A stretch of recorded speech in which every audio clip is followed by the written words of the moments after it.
ons iets soos hier in ons kamer sit. 'n mini fridge. Ek wonder nou net, is jy seker sy wil die Natuurlik is baie cute. van my ex het ook die gehad. Huh? My ex het ook die ding gehad. Ja, dankie, ek is wel aan die ene. Daar kan nie hou die om. My ex het ook vir hom so dopgehou in 'n spelen. In die spelen. In so 'n spel, ja. Hy het vir hom so dopgehou. Fuck. My ex het ook die perfume. Oh, nou gaan jy mis my ex ryk. Jy gebruik alles wat ek volgens gebruik. Wat 'n fuck. Nou, Ek hou van diese baby. En die goed is goed vir jou haar. hy nie. Sy hou van alles wat my ex vanaf hou.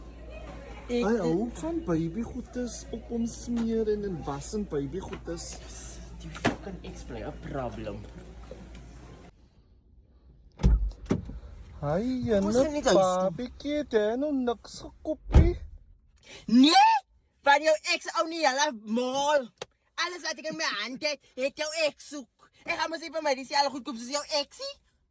Nee! Hoekom sal ek vir my dieselfde goed koop soos jou ex? Die fucking baby goed dat ek wil koop wat dit maak my lyf nie na hare saag.